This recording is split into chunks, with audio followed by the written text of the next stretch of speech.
আগে একটা সময় ছিল যখন রিয়েলমির মতো কোম্পানি রেডমি কিংবা স্যামসাংয়ের মতো কোম্পানিকে মাত দিত, আর এখন স্যামসাংয়ের মতো বড় বড় কোম্পানি রিয়েলমি কিংবা রেডমিকে মাত দিচ্ছে, নাকি শুধু শুধু বড় ইউটিউবারদের দিয়ে শুধুমাত্র হাইপ ক্রিয়েট করেছে Samsung.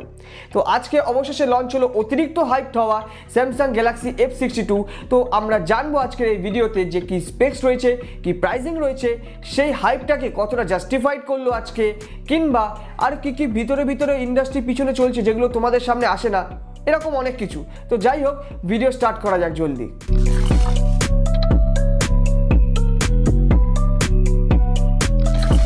So hey guys, this is your brother Ron from Technical Addaghor. If you like this video then do visit our channel's playlist, অবশ্যই সাবস্ক্রাইব করার পাশাপাশি।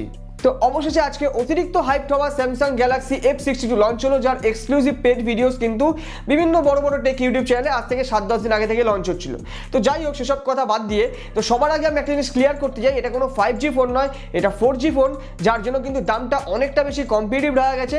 আর এছাড়া আমি মনে করি না এটা কোনো বিশেষ ডিসঅ্যাডভান্টেজ বলে। কেন?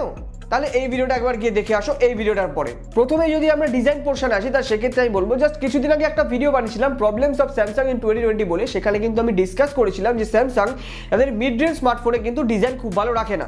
বাট F62 যে 3টে কালার ভেরিয়েন্ট লঞ্চ করা হয়েছে, 1 গ্রিন, 2 ব্লু আর 3 ব্ল্যাক উইথ মিরার ফিনিশ, সেটা কিন্তু এক কথায় জাস্ট ওয়াও। আমার কাছে অন্তত অ্যামেজিং লেগেছে, আমার কাছে খুব সুন্দর লেগেছে। বাট একটা কথা, সেটা হলো যে এই মোবাইলের থিকনেস 9.5 mm আর ওয়েট কিন্তু 219 গ্রাম কিংবা 18 গ্রাম। তো ডেফিনেটলি আমার কাছে এটা ভালো। কেন ভালো বললাম এত মোটা কিংবা এত ভারী হওয়া সত্ত্বেও, সেটা নিশ্চয়ই আসবো ভিডিওর একটু পরে। এরপরে 6.7 ইঞ্চের একটা FHD প্লাস রেজলিউশনের সুপার অ্যামোলেড স্ক্রিন রয়েছে, but without high refresh rate. যেহেতু আন্ডার 25K তে লঞ্চ হয়েছে, তো আমার মনে হয় হাই রিফ্রেশ রেট থাকা দরকার ছিল, সেটা 90 হার্টজ হলেও চলতো। বাট আমরা জানি যে স্যামসাংয়ের ডিসপ্লের কোয়ালিটি বেস্ট হয়, তো সেক্ষেত্রে আমরা যদি একটুখানি ভুলে যাই যে হাই রিফ্রেশ রেট নেই, তাহলে সেক্ষেত্রে কিন্তু আমরা খুব একটা ডিসঅ্যাপয়েন্টেড হব না। তার কারণ এখানে HDR10+ সার্টিফাইড রয়েছে এবং কর্নিং গরিলা গ্লাস 3 এর প্রোটেকশনও রয়েছে। তো ডেফিনেটলি মাথায় থাকলে ওটা disadvantage, but screen is good. তো এরপরে আমরা যেটাকে নিয়ে সব থেকে বেশি হাইপ ক্রিয়েট করা হয়েছে এতদিন ধরে, অর্থাৎ প্রসেসর, সেই প্রসেসরকে নিয়ে কথা বলবো। এখানে ইউজ করা হয়েছে Exynos 9825 প্রসেসর। হ্যাঁ, যেটাকে নিয়ে বড় বড় টেক ইউটিউবাররা বলছে যে নোট 10 প্লাসের প্রসেসর, ফ্ল্যাগশিপ লেভেলের প্রসেসর কিংবা 7mm UV টেকনোলজির প্রসেসর। তো সেক্ষেত্রে আমি বলবো যে OnePlus Nord যে 25,000 টাকা আছে, সেখানেও কিন্তু যে 765G ইউজ করা হয়েছে, সেখানেও কিন্তু 7mm UV টেকনোলজি ইউজ করা হয়েছে। হ্যাঁ, এখানে কিছু CPU পাওয়ার কিংবা GPU পাওয়ার বেশি, বাট কয়েকটা জিনিস তোমাদের আগে মাথায় রাখতে হবে। সেগুলো হলো, আমরা জানি যে আগেকার দিনে Exynos उसको ऐसे भुकभक भुकभक भुकभक भुकभक कराएं या ऐसे रेलगाड़ी की तरह तल तल तल तल तल तल तल तल तल। সেগুলো হলো, আমরা জানি যে আগেকার দিনের Exynos প্রসেসরে সেভাবে গেমগুলো অপটিমাইজ ছিল না, কিংবা ব্যাটারি ব্যাকআপও খুব ভালো দিত না, তার কারণ ব্যাটারি অপটিমাইজেশনও ভালো ছিল না। এছাড়া গেম খেলতে গেলে হিটিংও হতো। তো সেক্ষেত্রে আমি বলবো, বড় বড় টেক ইউটিউবারদের আগে রিভিউ ভিডিও আপলোড করতে দাও, তারপরে কিন্তু তোমরা ডিসিশন নিও যে কিনবে কিনবে না। কারণ শুধুমাত্র আনবক্সিং দেখে কিংবা হাইপ দেখে যদি তোমরা কিনো, তাহলে কিন্তু সেক্ষেত্রে একটা ফলস খাওয়ার চান্স থেকে যায়। বাট আমি একটা কথা বলে রাখতে চাই, যদি তোমরা এই Exynos 9825কে ফ্ল্যাগশিপ লেভেলের প্রসেসরের সাথে কম্পেয়ার করো, তাহলে সেক্ষেত্রে ডেফিনেটলি কম্পিট করতে পারবে না। বাট আন্ডার 25K তে যদি কম্পেয়ার করো, তাহলে এটা এতটাই ভালো প্রসেসর যে আমরা স্যামসাংয়ের থেকে এক্সপেক্ট করতেই পারি না। আর এক্ষেত্রে একটা কথা বলে রাখি, সেটা হলো যে আমি বললাম একটা ভিডিও বানিয়েছিলাম যে প্রবলেম অফ স্যামসাং ইন 2020 বলে, সেখানে আমি এটাও বলেছিলাম যে 2021 সালে স্যামসাং মিড রেঞ্জেও তাদের Exynos প্রসেসরই পুশ করবে। এরপরে র্যাম আর রম নিয়ে যদি আমরা কথা বলি, তাহলে সেক্ষেত্রে আমি বলবো যে 6GB আর 8GB দুখানা ভেরিয়েন্ট রয়েছে, 128GB দুটোতেই কিন্তু ইন্টারনাল স্টোরেজ রয়েছে, LPDDR4X র্যাম, UFS 2.1 স্টোরেজ। চলো বড়িয়া হয়। এর সাথে সাথে ডেডিকেটেড মাইক্রো SD কার্ড স্লটও রয়েছে। এরপরে যদি আমরা ক্যামেরা সেকশনে আসি, তো সেক্ষেত্রে আমি বলবো ডিরেক্ট M51কে ধরে বসিয়ে দাও, কারণ এখানে ব্যাকে রয়েছে 64 plus 12 megapixel ultra wide plus 5+5, আর ফ্রন্টে রয়েছে 32 মেগাপিক্সেলের ফ্রন্ট ক্যামেরা। আমরা জানি যে স্যামসাং ক্যামেরা কনসিস্টেন্ট হয়। এছাড়া এখানে ওয়ান ক্লিকের মতো ফিচার্স রয়েছে, যেখানে আগে 10টা আউটপুট দিত, এখন কিন্তু 10টা ফটো প্লাস 4টে ভিডিও, অর্থাৎ 14খানা আউটপুট দিচ্ছে ওয়ান ক্লিকে। সুতরাং ডেফিনেটলি এখানে আমি বলবো যে এই রেঞ্জের থেকে কিন্তু বরং একটু এগিয়ে আছে, তার কারণ এখানে 8 মেগাপিক্সেলের আলট্রা ওয়াইড কিংবা 2 মেগাপিক্সেলের ম্যাক্রো ডেপথ এসব দেওয়া হয়, তার ক্ষেত্রে এটা কিন্তু অনেকটাই এগিয়ে। এরপরে লাস্ট সেকশন অর্থাৎ ব্যাটারি এবং চার্জিং। তো ব্যাটারি পোর্শনে কিন্তু আরেকটা সারপ্রাইজিং এলিমেন্ট রয়েছে, অর্থাৎ 7000 mAh ব্যাটারি রয়েছে, যেটা কিন্তু তুমি যতই হেভি ইউজার হও না কেন, একদিন তোমাকে আরামসে কমপ্লিট করিয়ে দেবে। এর পাশাপাশি রয়েছে 25 ওয়াটের চার্জিং। হ্যাঁ, স্যামসাং এর থেকে 15 ওয়াট পাওয়া যায় মাঝে মধ্যে, তো এক্ষেত্রে 25 দিয়েছে বলে আবার এগেন প্লাস পয়েন্ট। অর্থাৎ এক্ষেত্রে আমরা দেখতে পাচ্ছি যে স্যামসাং M51কে ধরে কপি করে দেওয়া হয়েছে। এক্সট্রাজের মধ্যে যদি আমরা বায়োমেট্রিক সিকিউরিটিতে ঢুকি, তাহলে সেক্ষেত্রে আমরা দেখতে পাবো স্যামসাং এর অ্যামোলেড ডিসপ্লে থাকা সত্ত্বেও again side mounted fingerprint scanner. রয়েছে ফেস আনলক, রয়েছে one UI 3.1 on the top of Android 11, যেটা রেডমি রিয়েলমি থেকে আমরা এখনো অবধি দেখতে পাচ্ছি না। এরপরে আমরা যদি আসি যে সব থেকে বেশি প্লাস পয়েন্ট কি, সেটা হলো এ সিরিজের মতো এখানে কিন্তু নক সিকিউরিটি দেখা হয়েছে। সুতরাং ডেফিনেটলি প্রাইভেসি অ্যান্ড সিকিউরিটি দিক থেকে এগেইন খুব বড়সড় Thums up.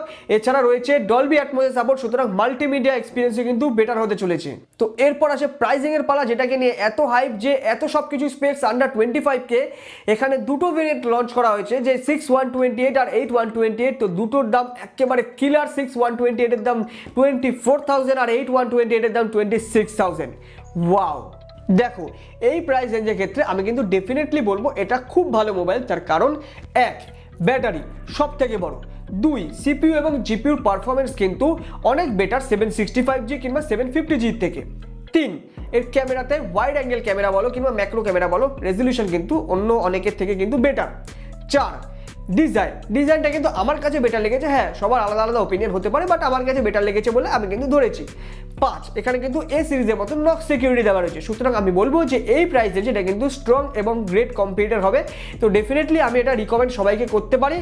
At least on paper আমি এখনো অবধি যা ইমপ্রেশন দেখছি তো সেই অনুযায়ী বললাম, বাট আমি একটু চাইবো যে যদি রিফ্রেশটা বেটার হতো স্ক্রিনে, তো সেক্ষেত্রে আরও খুব ভালো হতো।